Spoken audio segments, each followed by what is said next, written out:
Greetings, you damnable, you admirable, accursed. It's the last Curse of Politics podcast of 2022. God bless us, everyone. In fact, we're taking 2 weeks off this season because, well, Hurly-Burly's becoming a little too surly-burly, and that ain't good. After this hour of our customary cussing and discussing, we'll be back on January the 9th. Say hi to the panel. Jordan, Dasher Leichnitz, Kory Comet Teneycke, and Scott Vixen Reid.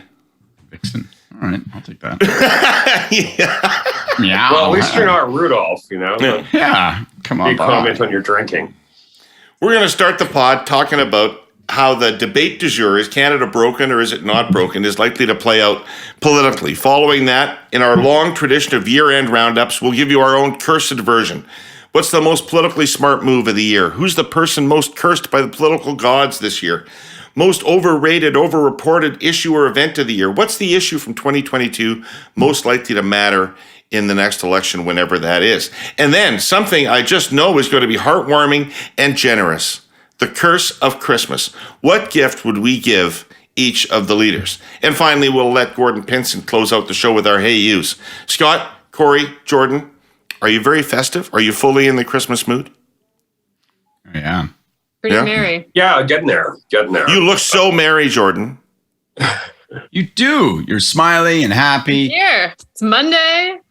I'm in your company. What's not I had my first rum and eggnog of the season, David, and I thought of you. And because I was trying to pick out what kind of rum do you buy to have with rum and eggnog. I was rum. needing your sage advice. Yeah, bad rum. Bad rum. Dark, white rum. White, Just, what's the right combination? I don't know. Dark rum will make eggnog curdle. You need just a cheap white rum. Go cheap white Bacardis.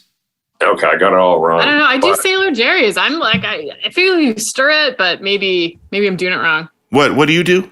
I do like Sailor Jerry's. It's a dark rum with the eggnog. No, Really? Just spiced rum. Holy shit. I don't like spiced level. rums. I don't like spiced rums either. It's not my thing. No, actually, to be honest, eggnog is not my thing either. That's I do fair. I do a couple of these things just to commemorate the season, but if you look at what's in it, it's objectively vile. yeah. Probably Coke, on the other I hand, drink it. is 100% healthy for you. I literally drink eggnog by the barrel. I can't get enough of it. I'm constantly thinking around January 15th, why don't they just sell this shit all year round? You can make it. It's just a lot of work, right? Yeah, I'm not interested in work. Yeah, I know that. All right, so let's start talking about politics.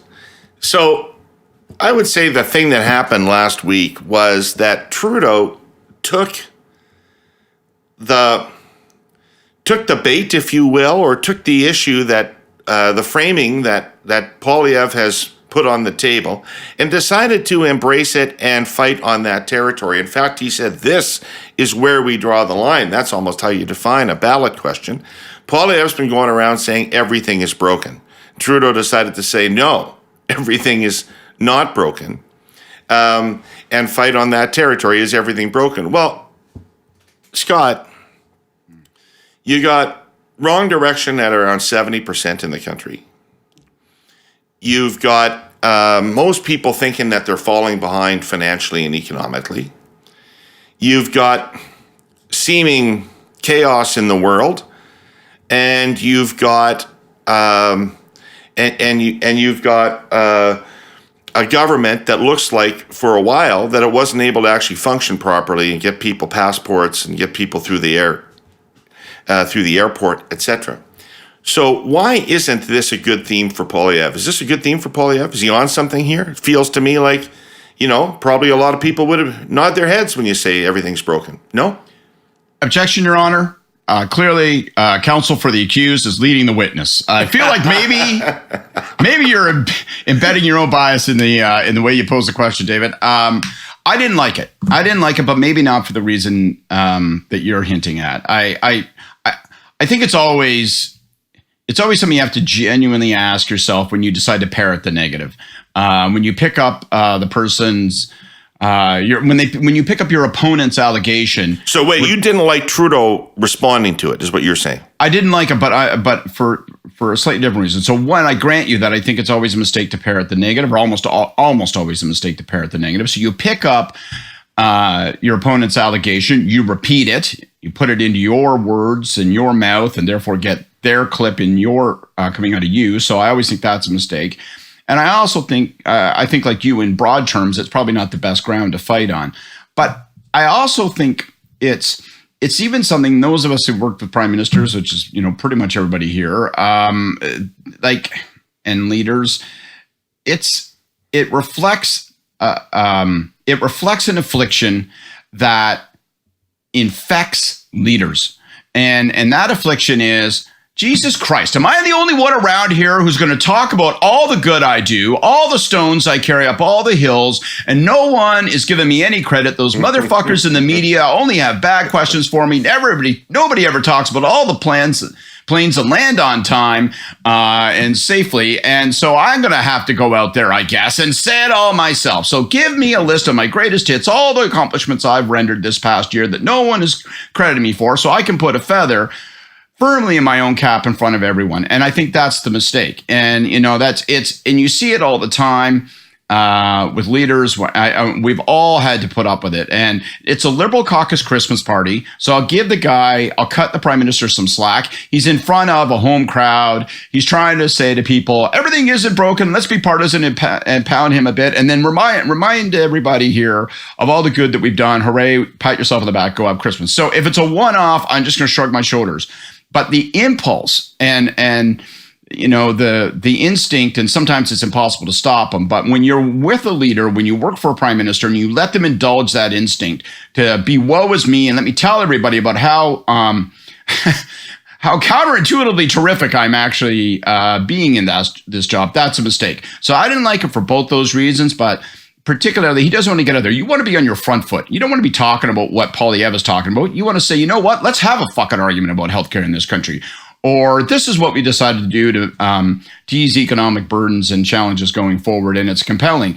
But, saying, you know what? Passports are now actually only 3 weeks when they used to be 99. And now, airports are only horrible if you're standing next to that terrible Wahlberg's restaurant. It's not a winning hand. Hey, Kory, the famous, legendary Liberal strategist Keith Davey had a great line. He said, in politics, when somebody says to you, you're fat, you don't say, no, I'm not. You say, you're bald. Yeah. Yeah. No, I think that's right. My takeaway was very similar to Scott's. Like, when you're adopting your opponent's attack language, they're probably using that because they've tested it pretty carefully. Like the branding and the decision to frame things with it, Poilievre has, I think, is quite deliberate. And I just don't feel what the prime minister did was deliberate. It feels like it was a rah-rah speech at a caucus Christmas party where everyone has had a couple rum and eggnogs and wants to hear that kind of messaging. But that's a very inwardly focused message. It's like, I don't know, going to a party fundraising event or something. Like, the rah-rah is going to be higher there, but as a general political message, I think it's really bad. I think it's parroting an attack. I think it's also something that doesn't work with anyone who's sort of on the shoulder, and certainly not anyone who's opposed to you, because they're not.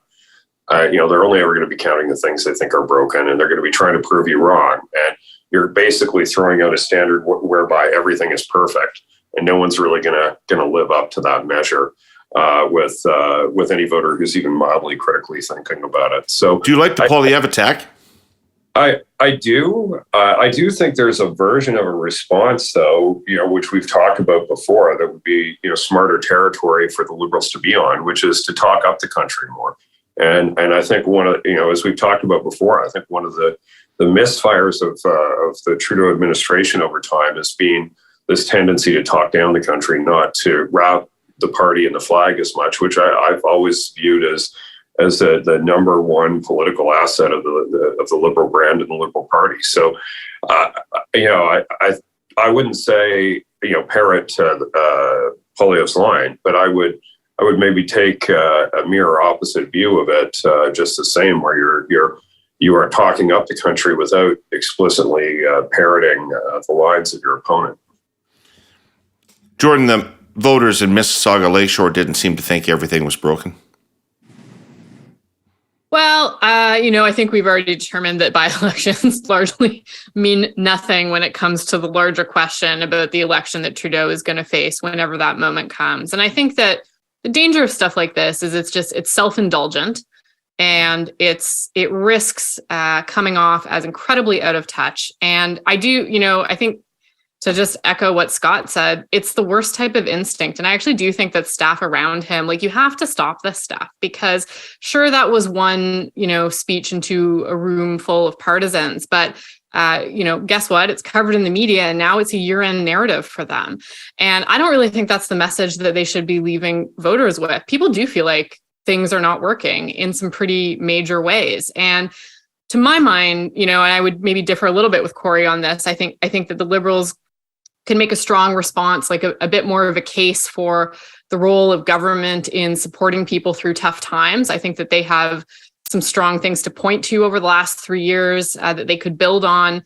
And that's a positive ethos. And that's a better place for Trudeau in terms of who he is as a leader and a politician to be telling that story. But this just seemed to me, this was absolutely just repeating your opponent's attack, but also it looks petty and it's below him. Can I stay with you for a second, Jordan? What is the core of Poilievre's attack, though? What are people supposed to take from that? That the Liberals are, in big picture ways, leading the country in the wrong direction, or that on basic competence they can't run the show, and it's a mess in the government? What is the core critique of everything's broken? Yeah, it's both of those things. So it's both. Everything is broken at a functional government level. So that's your passports, your healthcare system, just literally the wheels falling off of it as we watch. But also it's bitter. To me, it also touches on some bigger and more philosophical issues. The sense that people feel like they can't get ahead, that the bargain that we have struck in our country, that, you work hard and you can hope for a better life for your kids. You can own a home, you can count on your wages going up year after year. Those things are just no longer true. And that's actually a much more dangerous thing, because when that bargain falls apart, then I think that's where the conservative message and the Pierre Poilievre message, which pulls in some really powerful and radicalizing threads around, of disinformation and, in grievance politics, which we've talked a lot about here. That's a really potent soup. And I think that Liberals from on high telling everyone, no, it's fine, everything's actually really great, is absolutely the wrong thing to do. And moreover, quite dangerous ultimately for the country. All right. Hey, Scott, what were you going to say? I wanted to ask you a question. It's quite personal. Jordan and Kory, could you turn your cameras off for a second? There we go. It's going to get... this is about those kidney stones. David, in 2004... careful, or I'll bring up the Yukon. Right. Well, let's... There's no need to be a prick. In 2004, maybe it was 2005, you can remind me, but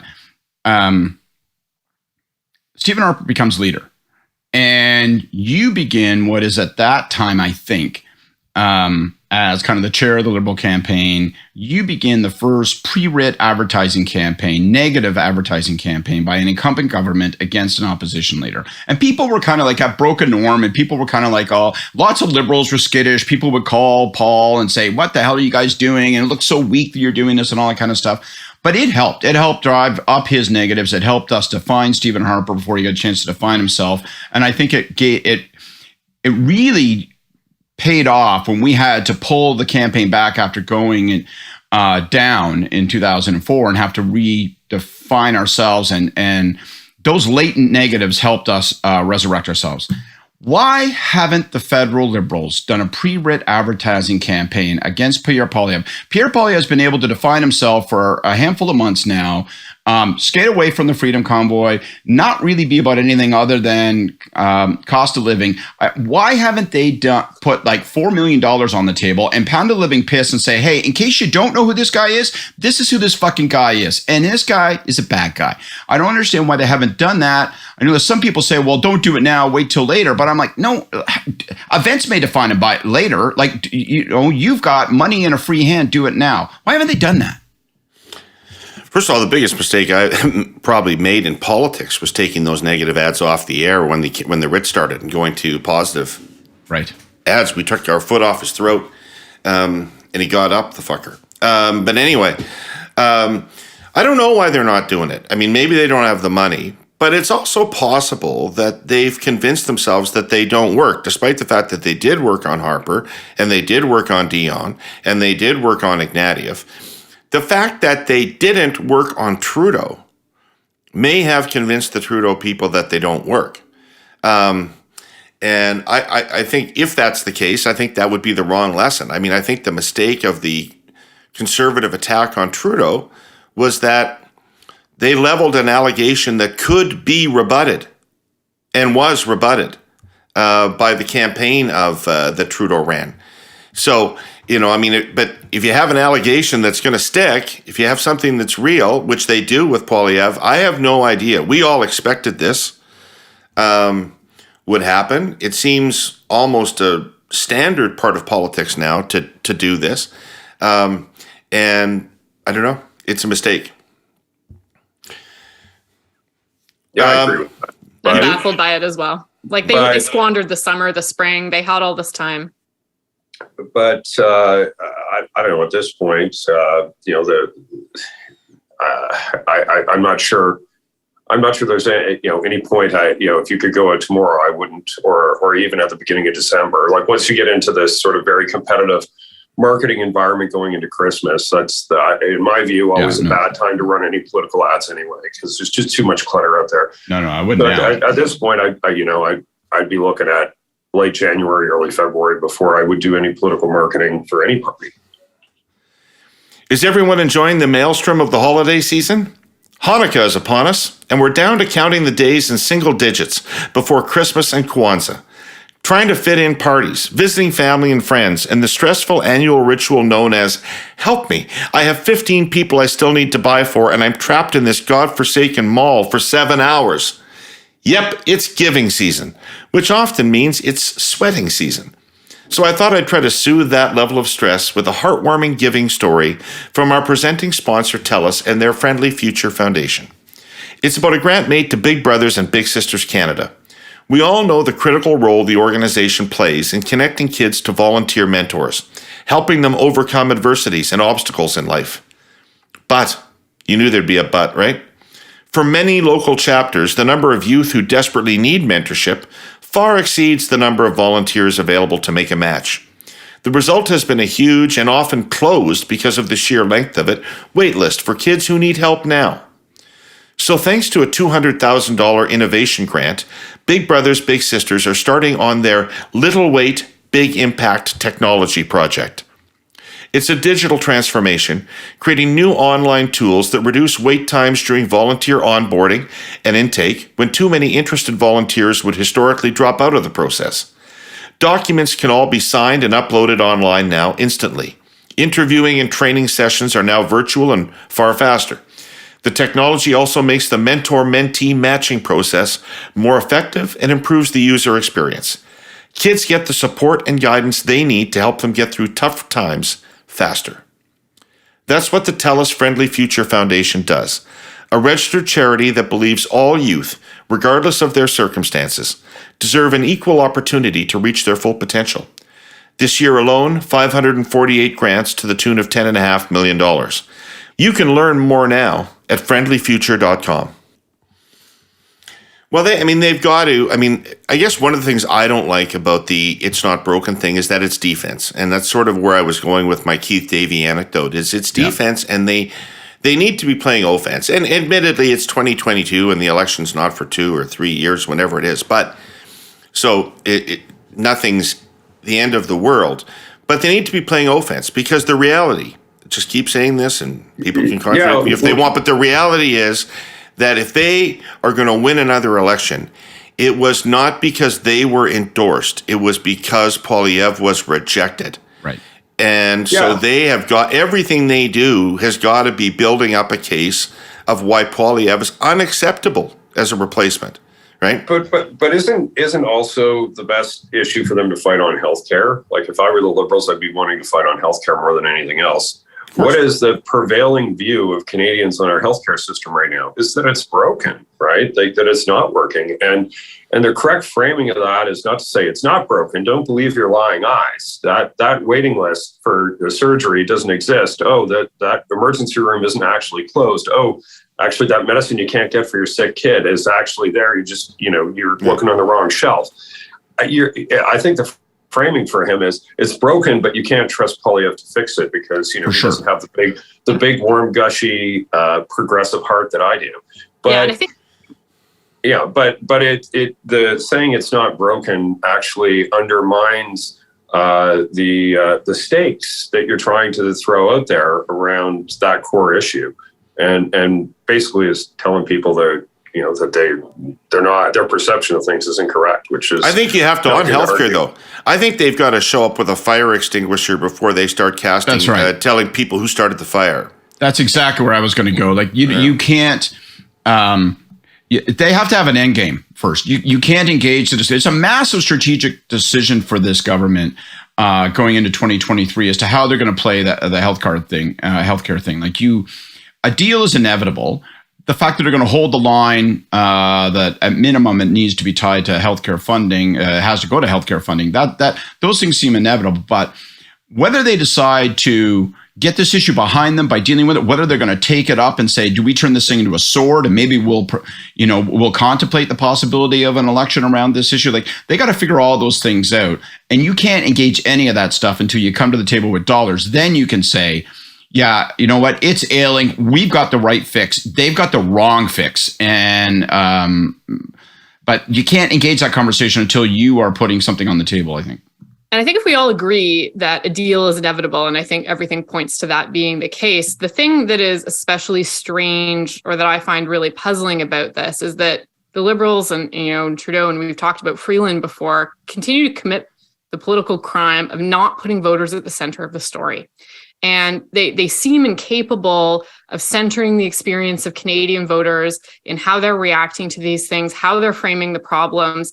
And that's just deadly. I think that, this is one speech, yes, but this is contributing and this is feeding into absolutely the most toxic and the weakest possible narrative for them. So they got to find that focus and they have to pull it back. It's actually started with, Jordan, it really started with their missing the cost of living issue when it first hit. Yep. And they really seem to have pretty bad governmentitis in the way that you're talking about, in their inability to take themselves out of the challenges as they see them and as difficult as they are for them to manage or deal with, and look at them from the perspective of a person in their bungalow.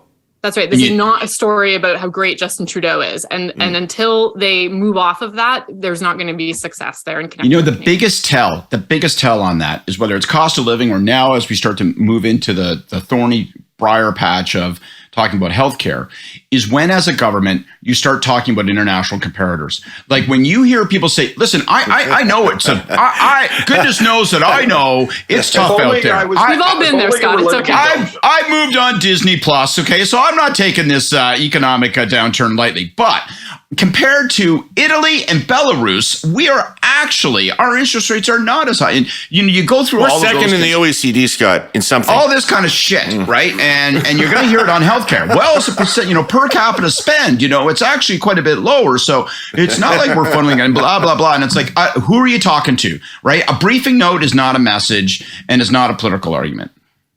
Governmentitis. Fuck, there's never been a vaccine invented for governmentitis. It infects every breed of government. Yeah, sure does. All right. Feels like we've sort of run that one to ground. So let's move on to the fun portion of our show, the Christmas portion of our show, the charitable giving portion of our show. Well, let's start with something positive. What was the most politically smart move of the year. Who's the keener with their hand up in the classroom? Who wants to go? You know it's Jordan. Yeah, you know I'm going for it. Why ask? She also has the best penmanship, I'm sure. Who dragged her desk to the front row in grade 6 and said, I would prefer to be able to see the board clearly? I feel so seen, Scott. You were throwing paper airplanes at the back, right? That's right, absolutely, with my Motley Crue t-shirt. So I'm gonna champion the confidence and supply agreement because I think that love it or hate it, you can't disagree that this is the most consequential strategic move of the year.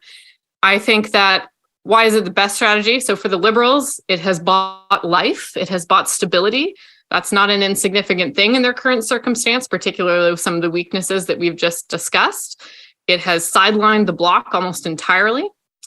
I think it's also created this really fascinating new dynamic in federal politics that we're still unspooling and trying to understand what the consequences of it will be in a general. So that's going to be very interesting.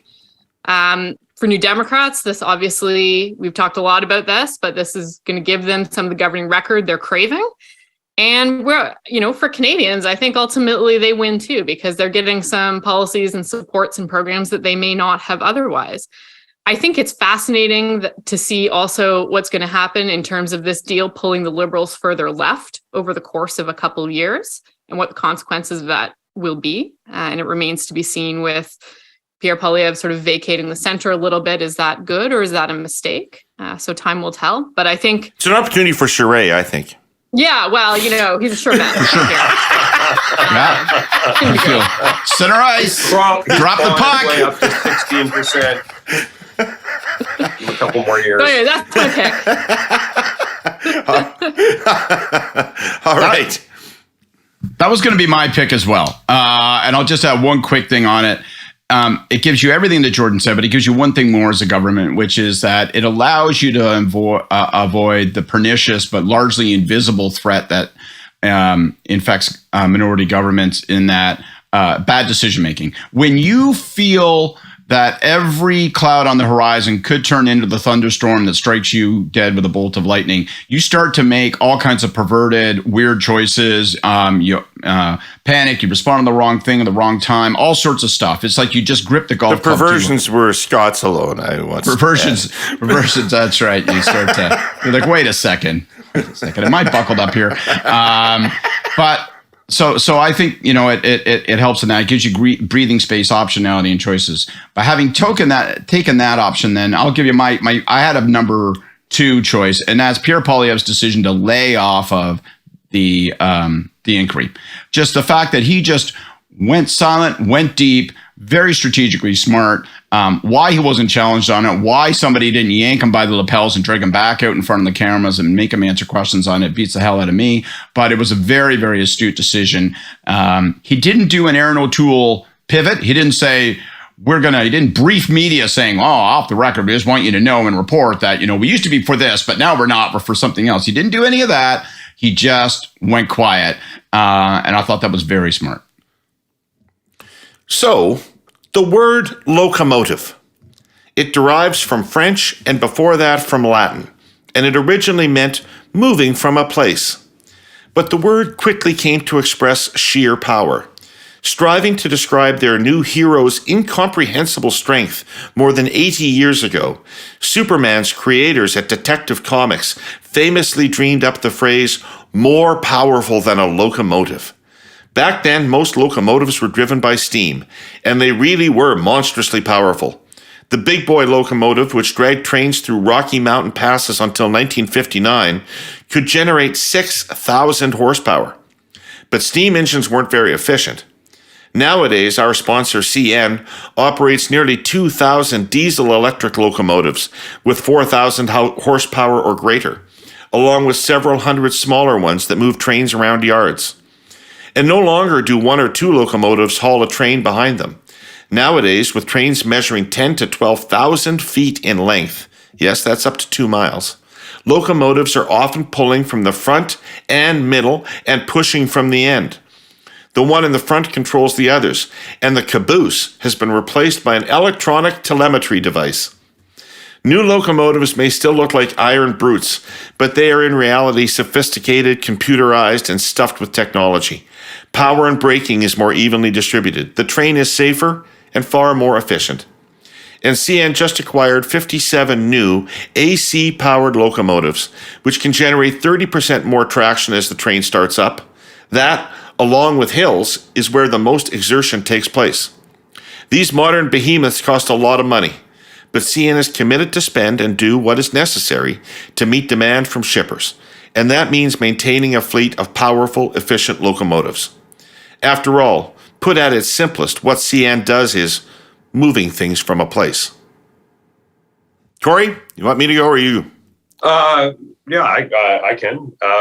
I'm going to say Pierre Poilievre's social media campaign. I think it's not a single decision point, but it's clearly a decision to take an approach on a strategy with media engagement that cuts traditional media out of the equation to a much greater extent than we've seen in the past, and puts him more in the driver's seat of his own framing and branding. I think it's a big part of why he won the most convincing Conservative Party leadership victory that we've seen probably ever, but certainly in modern memory. And I think it's sort of laying a pathway for other political candidates, irrespective of political stripe, as to how to have a new approach in comms. So I think it's smart, but I think it's going to be consequential, because I think it's going to be emulated and repeated by candidates right across the board going forward. All right. 3 interesting answers, but all wrong. All wrong, because none of them delivered power to somebody. They're all clever moves along the way. The smartest political move of the year was the insight that Doug Ford and his team had that people were done with COVID and that people did not want to relitigate COVID in the provincial election. And so they put forward a forward-looking agenda and took what was not a particularly popular government and romped back to a majority re-election victory, because the other 2 parties, turns out, were talking about stuff people didn't want to hear about. They helped handily by the opposition. Yeah. So, Kory, that was actually to you. So, Merry Christmas. Thank you. I know. Jordan and I feel kind of left out. Did we do anything fucking smart and bright-eyed? Definitely. Well, we're here, Scott. So Scott, I've talked to you every week all year, and I would know if you had. No. You don't know all my choices, David. All right. I want to do the next one first, right? Because we're all going to pick the same one, I think. The person who was most cursed by the political gods in Canada this year is, Kory, go ahead. I think Chrystia Freeland. Because to be cursed by the gods, it's got to be something beyond your control. It's not just a self-inflicted wound, although she did have a few of those. But the double barrel blast of inflation and interest rates, that is a curse from the heavens that I don't think you can predict or take complete responsibility for. Although I do think there is some partial responsibility there. But this is something that's happening in countries all over the place, and it's messing things up for the government and for not just her, but all the finance ministers. But I think federally it's more acute. But I think that's the biggest curse from the political gods. It's a big one. It's a hell of a thing to manage. Jordan, what's yours? It's got to be Aaron O'Toole for me. This is, he managed, of course, to get. Is that 2022? I thought that was like 6 years ago. Wow. I had to look it up, friends. Yeah. This was this year. It feels like a lifetime ago. But I think it's a great example of mistakes were made, right? There was some weakness. There were pre-existing conditions, if you will. But this is a full frontal collision with events, as Winston Churchill would see them, that resulted in just the most spectacular ousting at a high stakes moment. And of course, the ousting from your friends is the worst. So I think Aaron O'Toole started off the year and carried as the most cursed. Jordan, if the poor bastard had been able to hang on to his job, he'd be the prime minister. Right? Well, hang on. You have to defend that thesis. What walk us through that. Well, I mean, I think he'd be as likely, if not more likely, to win the next election than Poilievre. I thought he was an entirely reasonable person to put forward in the election. I thought that he was playing actually reasonably well. And all of the problems he had were related to his bait and switch leadership and the party calling him on every one of his baits and switches. So I think if this party just let him go along, he would have done better than he did in 2021. And I think if they'd let him stay in the job, he likely would win in 2025, or as likely to win as Poilievre is, I think. I think Aaron missed his moment, though. You know, I have a different take, just for what it's worth. I can't believe we've done this divergence, but I'm going to sound like Jenny. What you say is right, David. If all that it takes to win is to sort of drive yourself to the right place and stand there. But I do think that politics is all about how you manage the unpredictable. And at some point, the kind of, the fundamental stuff inside of you is going to get tested. And I really think the lesson of his leadership, and this is going to sound like a very harsh personal judgment. I'm not trying to make it individualized or whatever, but ultimately it's inescapable. There was a weakness there. There was a weakness in terms of, okay, well, I'm gonna be this other thing. I'm gonna weather vane, and then I'm gonna, pretend I didn't weather vane, and I'm gonna try to. And I just think that would have outed itself over and over and over again in different ways. And I don't think he was ever going to meet the test that would have allowed him to succeed and become prime minister. Well, I think that I can agree with O'Toole one to a degree in that I think he was winning a very weak minority until the final wave of COVID came, in the last 10 days of the campaign. But I crossed him off my list for the following reason. He would have survived that if he'd thrown out the anti-vax Looney Tunes from his caucus like Doug Ford did. He needed to showing strength. He needed to inoculate himself against what was, I think, a reasonable probability. If you're looking at when waves of COVID had happened in the preceding year, like it was very likely that we were going to face one that was at the time, the most top of mind and divisive issue in the country. And the politics were always very clear. It's an 85-15 issue. And you can't be sitting with 15 if you want to be elected prime minister. Like it was too polarizing an issue at that time. The public was not ready to move on from COVID at that time for understandable reasons. We were right in the middle of it. But that isn't an event from the gods in my view. I think there's too much of a self-inflicted wound in not preparing for that almost inevitable storm. Yeah. I will say, just to your point though, Scott, that as I think we both have observed over time, that very tepid support or lack of support from your party and caucus can make strong people look weak. For sure. Yeah, but as Kory just, said, maybe O'Toole felt that he simply did not have the hand to make that kind of move. But if you're about nothing, then people are bound to not believe that anything you say is worth believing, and even when you say the right things. And so that's why I think he just ultimately wasn't willing to be about something. And there's just a fundamental, you got to have a little sandpaper if you're going to go into the corners of trying to win a federal election. All right. So who's your cursed person of the year? Well, mine, I may not meet the harsh test that Kory has set, which is that it's got to be an act of God. Mine is Brenda Lucki, the RCMP commissioner. I think the combination of the Nova Scotia tragedy and incident, the federal inquiry, I think of both outings where you saw others equally under stress, be forthright, emerge from those settings looking relatively sensible and solid. She came out of both of them looking terrible. And this may not be as consequential politically, but they gave governments headaches throughout the year.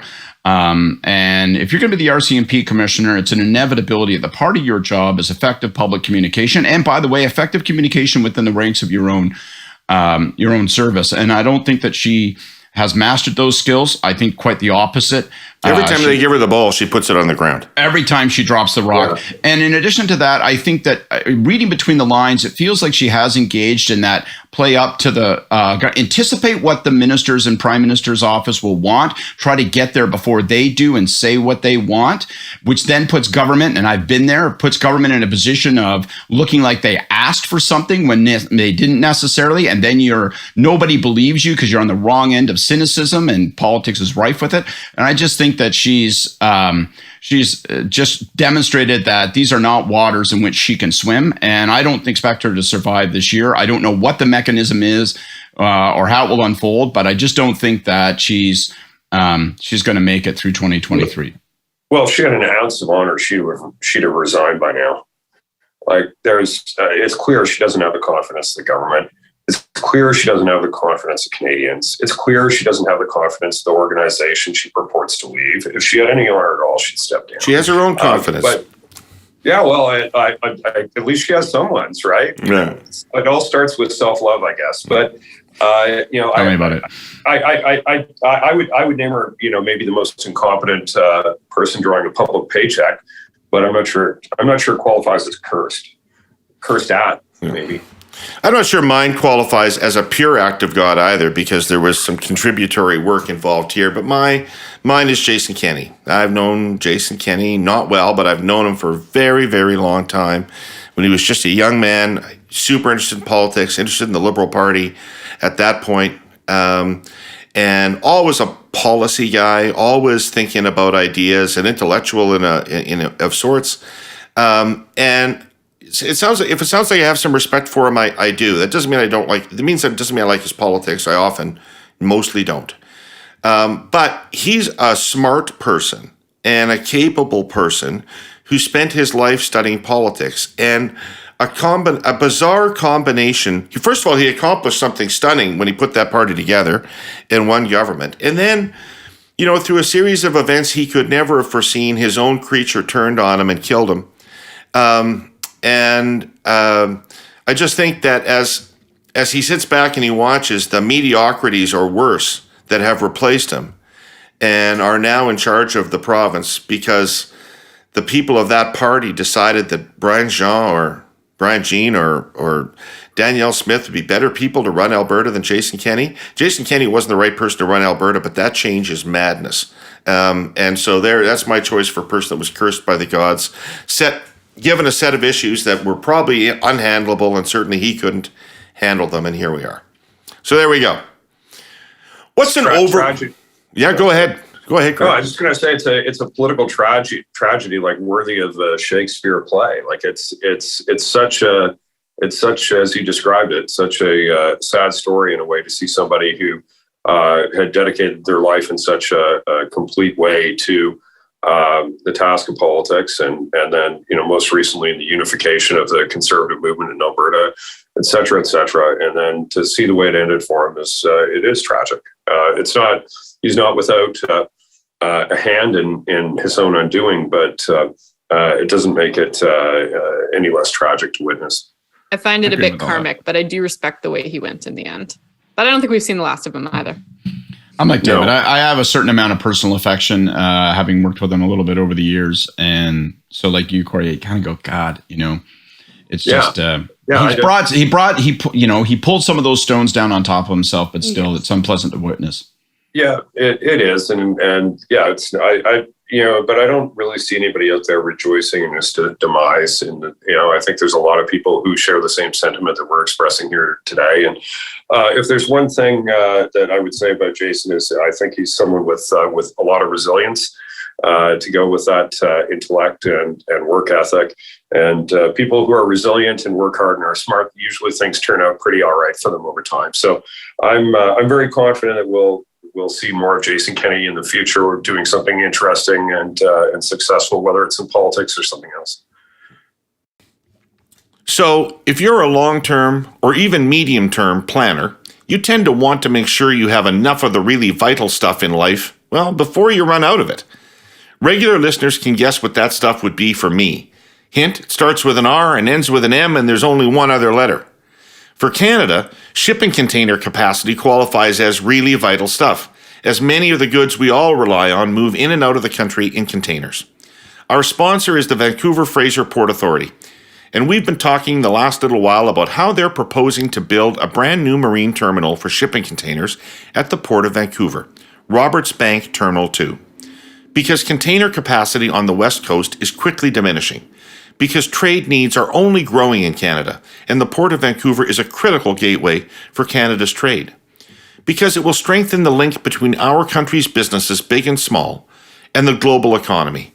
Because the economic impact will be 17,300 well-paying jobs and $3 billion in additional GDP annually during terminal operations.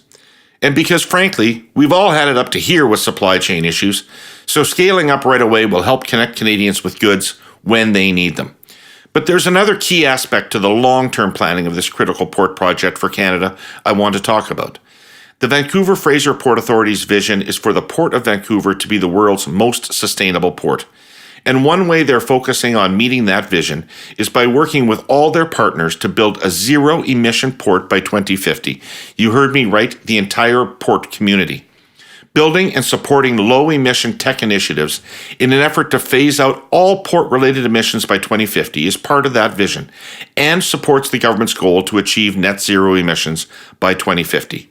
The Vancouver Fraser Port Authority has a proven track record of building sustainable infrastructure projects, all while being a trusted partner of government, business, Indigenous groups, and local communities to get the job done. Okay, so what is the issue from 2022 of all the things we talked about this year? What's the issue from 2022 that's likely to matter in the next election, whenever that is? What is the thing that's going to still be an impact on the election? I'll start. Inflation. Go ahead. Go ahead, Kory. I was going to say inflation and interest rates. Like that's the thing that started this year. That it's almost the end of the year. It's still tracking as the number one issue in the minds of Canadians politically by a significant margin. So I think it's already the obvious winner.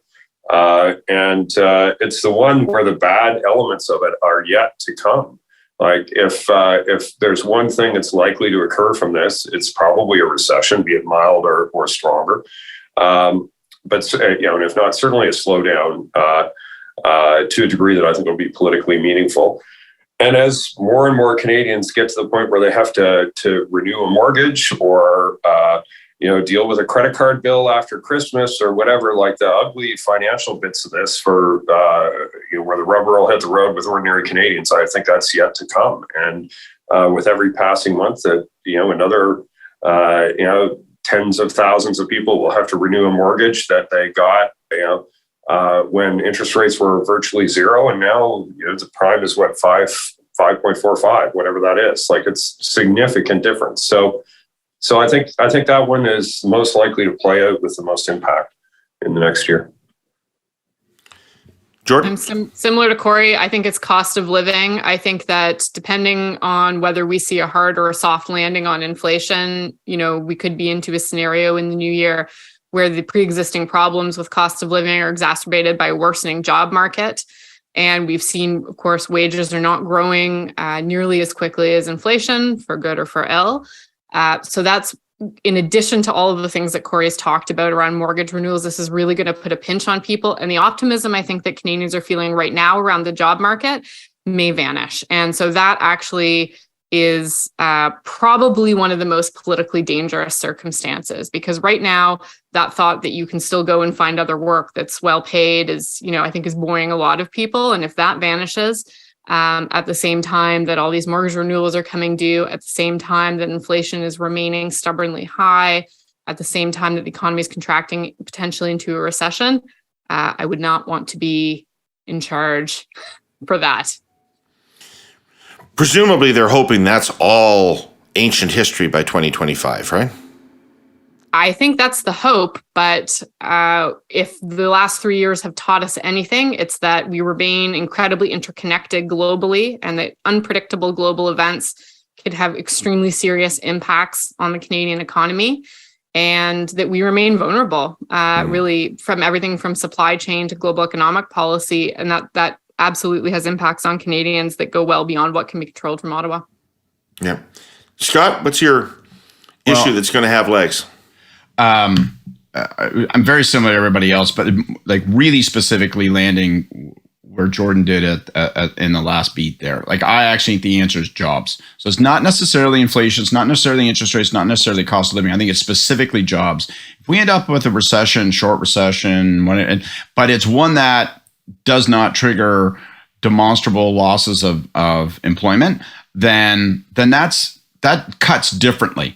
But if we start to see the kind of defying gravity effect of job sturdiness that we've seen in the last quarter of this year, if that persists through 2023, then I think that gives the government a lot of comfort. If that vanishes and you start seeing layoffs in a whole variety of sectors, and people can't find a job, then you're in mortal danger as a government. Those are the things that kill governments. Those are the things that upset CSA arrangements. Those are the things that really force you to recalculate. And the only thing I would add to that is there is an asterisk around healthcare, because healthcare it is such an emotive issue, and it's so unpredictable.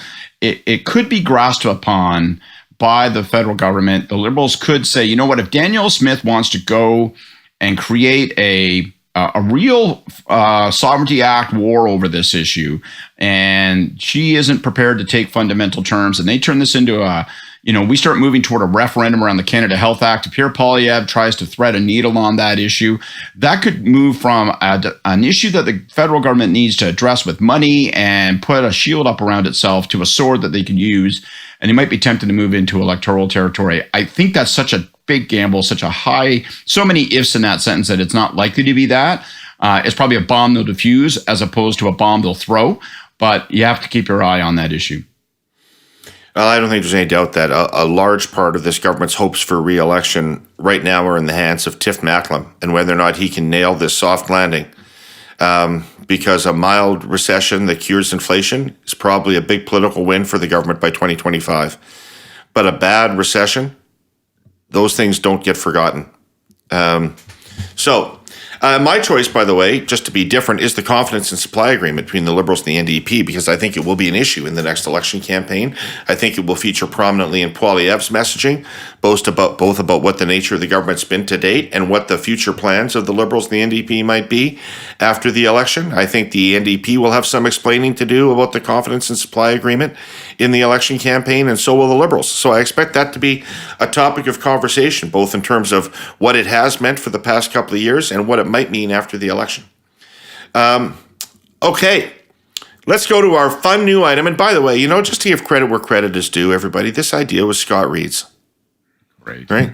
This idea was Scott Reid's. And Scott, so if it bombs, I'm the one left holding the mic. You are left holding the proverbial I'm just bag. disappointed that Scott doesn't have the Santa hat for this segment.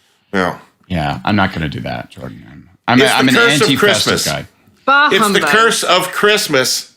We're going to suggest a gift that we would give each of the leaders. Why don't we start with Jagmeet Singh, or how do you say his name, Scott? I heard you were an expert at this.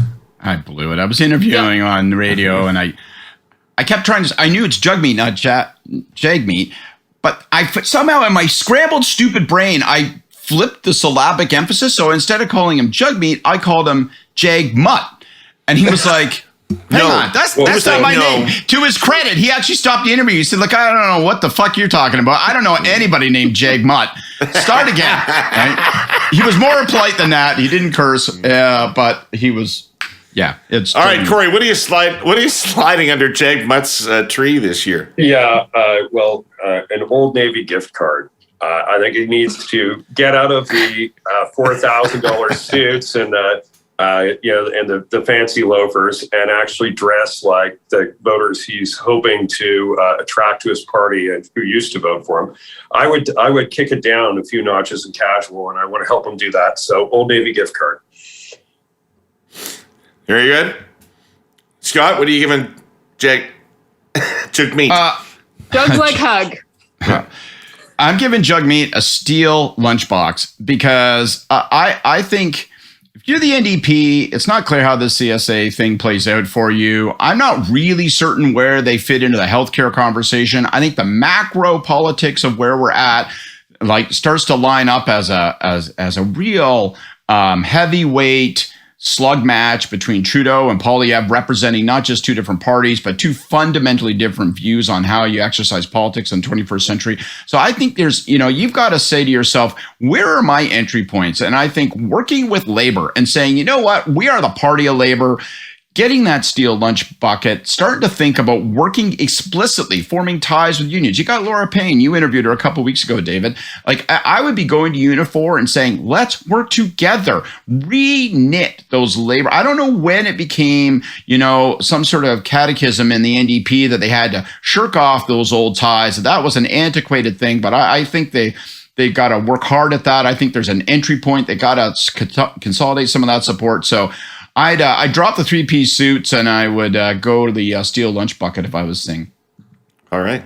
Jordan? I was going to say, in fairness, Scott, I think with Unifor, it was a conscious uncoupling, as they call it in the past. So I have sort of a two-part stocking stuffer gift for Jagmeet. The first is I'm going to get him some socks because he's notorious for sometimes not wearing socks, and please wear socks, Jagmeet. Especially in the winter. The second thing I'm going to get him is a magic 8-ball so that he can know when is the right moment to pull the plug, because you only get to do it once. And so we don't know what's going to happen next year. As we've talked about, there's a lot of uncertainty. There's a lot of events. So all things being equal, he's going to have his magic 8-ball that he can consult when it comes time to do the thing. That would help him. That'd be very useful. Very useful. I would give him. Outlook hazy. Try again. Outlook hazy. Try again. Outlook hazy. Try again. So maybe he can loan it to people in finance, right? I'd give him an abacus to keep him focused on the economy. He's been doing reasonably well at staying focused on that recently. I don't know that he's talking about it as effectively as he could, but he's at least talking about it. But it's not his comfort zone. It's not the things that seem to animate him in life. And nonetheless, it needs to be what animates him politically right now. That's where the votes are. So he's got to stay focused on the economy, and he needs a reminder to do that. All right. Pierre Poilievre. Jordan, what are you giving Pierre Poilievre for Christmas? Well, I think the curse of politics has already given Pierre the best gift he could get, and that's Jenny Byrne. So I can't top Oh, that. wow. Well done. We bow. That's exactly who he needs. So Merry Christmas, Pierre. That's great. That's brilliant. Scott? I'd give him a pile of foam bricks so that he has something that he can throw at Danielle Smith strategically at some point in the next 6 months that will show distaste but not actually leave a mark. And I think she's going to say and do things between now and May that will be impossible for him to not comment upon. And I think he missed a big opening. I think when the Sovereignty Act was an abstract concept as opposed to it gets, litigated over a specific issue, I think he had a bigger opening to object to it in broad terms, and he probably should have taken that. But he's going to need those foam bricks because at some point she's going to say something over the course of the year, and to define himself as much as anything else, he's going to want to throw one of those foam bricks at her. So that's my gift to Pierre. Okay. Kory. For Pierre, I think I'd get him a companion ticket, one of these secondary airline tickets, a free ticket for his wife, Anida, because I would be taking her everywhere I go campaigning. I think he's got a bit of a deficit. Didn't know where you were going with that off the top. I thought, well, this is going to get taken. I thought you were shipping her off to, a tropical climb or something. I was like, yikes. I just got engaged. I'm not trying to screw things up again already. That's terrible. Yeah, stay safe there, Kory. Yeah, that's right. But I think one of the smartest, if we were to say one of the other smartest political plays or best political speech of the past year, it would have been her speech at the convention where he accepted the leadership. I thought it was one of the most compelling speeches of the year. I think it really softened him. I think it put his narrative and his background in a different framing that was a lot more relatable for a lot of people. And I think in some of the comms and other things that are going on right now, some of that's being lost. And I think it'd be great for him to take his wife everywhere he's going campaigning over the next year. But you know what? That's sort of equivalent to where my president is going, which is I think that Poilievre is really effective at a lot of things in politics. And he's, again, a real student of politics. And I think he's very effective. But I think there's a hardness to him. I think there's a lack of evident empathy from him that's going to be a roadblock for him with voters. And I think that people need to see a little bit more heart, a little bit more softness, a little bit more of what would lead them to believe there's compassion in there. So I would give him a squishmallow for Christmas, so that he's got something to hang on to and hold that reminds him of softness and goodness and unicorns and puppy dogs. Because he needs a little bit of that, I think, in his persona and in his message. All right. Justin Trudeau. Scott, what do you give a Justin Trudeau for Christmas? Okay, this is a throwback that you'll enjoy, David, and no one else will understand or care about. I'd give him the Purple Book, the 1994 document written by our friend Pierre Nicholson. Pierre Nicholson, that's Pierre right. Nicholson. Pierre Nicholson. Little Adamson. Pierre Nicholson, he know how to do the math. Mama's boy. Peter Nicholson authored the Purple Book, and what it was a kind of a precursor to the 1995 budget for Paul Martin in finance and for the Chrétien liberal government of the day. And what it gave us coherence. It gave us kind of an intellectual coherence for what seemed like the unliberal task that we had to undertake of pursuing deficit reduction, and how that was a means to a different kind of end, what he termed as, turning the vicious circle into a virtuous circle. All of it provided the government of the day, and my mom doesn't read it, and it's not a retail document, but it provided liberals with a rooting about how to talk about the economy, how to understanding what we're trying to achieve here, how it ties to people's livelihoods and outcomes, and how getting through tough times can lead to good outcomes. And once people thought, okay, that's their mission, then we got an enormous amount of rope. And these are different times and different challenges. But this government is so clumsy at talking about economic priorities, and it has no choice but to talk about economic priorities for this next period of time. It's got to get better at it. Reading the Purple Book, don't take the long learned paragraphs. Take the lesson of the Purple Book, and the lesson of the Purple Book was something that really jet fueled the Chrétien Martin governments for a decade. God love you, Scott. I don't hear enough people saying to me the thing that would make the Trudeau government better if it was more like the Martin government.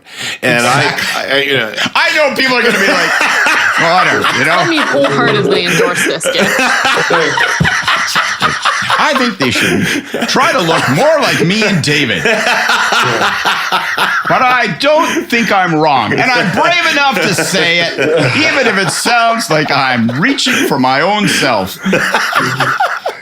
Kory, what would you give Justin Trudeau for Christmas? Oh, well, I'd be giving him an Amazon Prime subscription. I'm sure he canceled it along with Disney Plus, but maybe bring it back. There's so many good things. Just watching one show. You can watch Yellowstone. You can hear some Coulter Walsh tunes. That's going to be good. You can maybe channel some inner masculinity so that he can do a little bit better with male voters, which he's got a big gap on. And last of all, maybe he'll see what it's like for people living in a more rural part of the world, and maybe treat them with a little bit more respect than he has over the last number of months. Right. And you learn a lot about political process from John Dutton. There you go. Yeah. That show's jumped the shark on politics this year. But what do you got, Jordan, for Trudeau? But I got a nice big Tim Hortons gift card for Justin Trudeau. And I really hope that he does two things with it. First, that he goes maybe on a road trip, down the 401 or up into the GTA, and he gets several nice big cups of coffee, which he should drink because he needs some energy. And then I hope he listens to people. I hope he goes and hears from people about what they're dealing with and the struggles they're facing. I hope he goes and listens, and I hope he takes away a narrative about why he's doing what he's doing and why he wants to be prime minister and what the vision that he has for helping these folks is. That, I think, is the greatest gift that we could give him. Oh, that's good. That's good. That's all good advice. If I could give him a gift, I would send him as the ghost of Christmas past, Don Macinkowski. For those of you young'uns, Don Macinkowski was a minister in the Mulroney government, and the Mulroney government was, and I'm not saying anything about the current government, but the Mulroney government was at a midpoint of its mandate a managerial mess. It was riven by scandal, couldn't get focused on its core priorities, couldn't get shit done. And Mulroney made Don Macinkowski from Vegreville, Alberta, the deputy prime minister and chief of operations of the government. And basically Mulroney freed himself up to be the CEO, to think the big stuff and to sell the big messages and to drive the big agendas. And Macinkowski ran the government day in and day out. This is a government that needs running. For years, people have talked about how its implementation on big policy matters falls far short of its ambitions and its rhetoric. And now, in the last year, we've had an indication of where basic services have been breaking down. All of this erodes the government's credibility tremendously. You can't convince people you should run the healthcare system if you can't run the passport office. So you do have to pay attention to these things. This government needs... Trudeau should play to his strengths and get out there and do what he does, and he needs somebody as a 2IC that's going to run this show. Give him the authority to do that and pick somebody with the credentials and capability of doing it. That would be my gift to Justin Trudeau for Christmas of this year. Well, David, I hear Brenda Lucky could be looking for a new job in the new year. What do you think? She would be ideal, I would suggest. Yeah.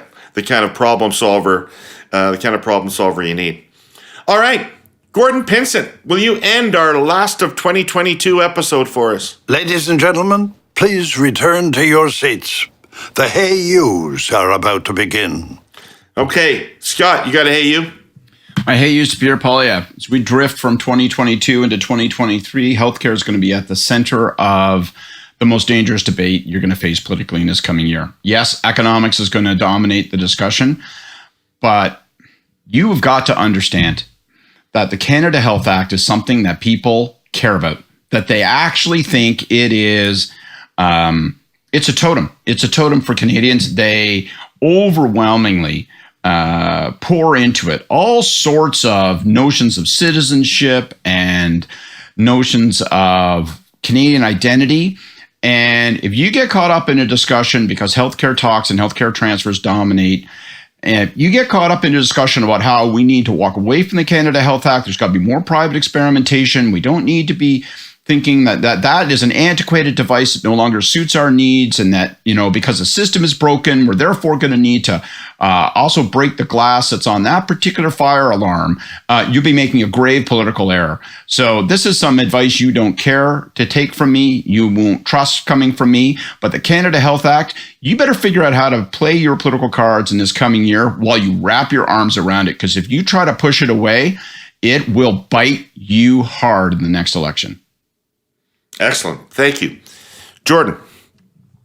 Well, I got two. So my first one is that I'd be remiss in letting the year go by without acknowledging that we lost a great this year, and that was Alexa McDonough, who left us in January.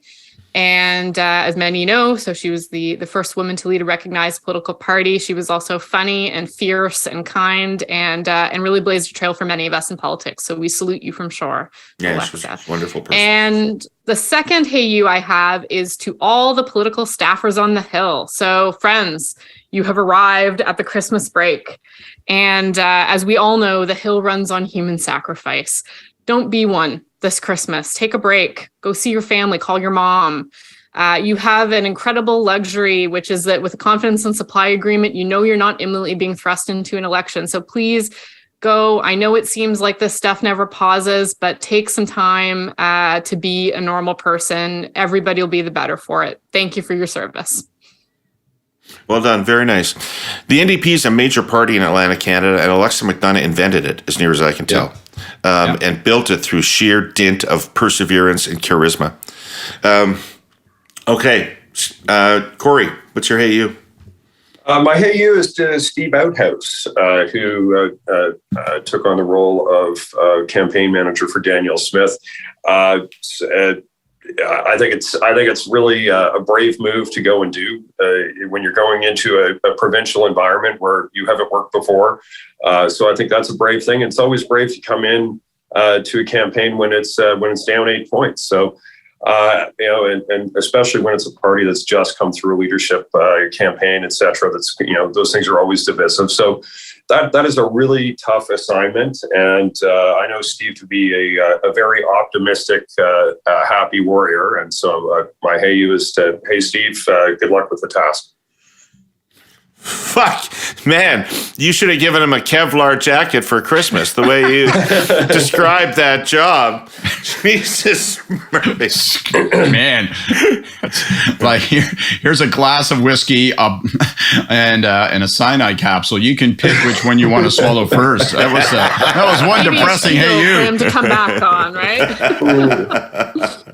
All right, my last hey you of the year goes out to my friend Omar Alghabra, the Minister of Transportation. A few months ago, he was everywhere in the news. Everybody was pounding on his head over the situation in airports and how you couldn't get through the security lines and flights were being canceled. And it's now Christmas. It's the holiday season. People are going to be traveling all across the country. And you seem to have whipped the system into shape. You don't get the same kind of headlines when you do that as you did when it was broken. So I'll give you a hey you for making Christmas travel seem like it's going to be fairly routine for people this year. Well done, Omar. It's what the minister's supposed to do. All right, everybody. Thank you very much. I'd like to thank our presenting sponsor, TELUS, and our sponsors, CN and the Vancouver Fraser Port Authority. I'd like to thank everybody who listened or watched. I'd like to thank my 3 colleagues here for their participation every week. It's so much fun to talk to you people. It really, really is a great way to spend the week. And I hope you have a wonderful Christmas, the 3 of you. And all of you out there listening, have a great holiday. And we'll see you back in early January. And by God, Cole Caulfield, keep going. Take care. See you then.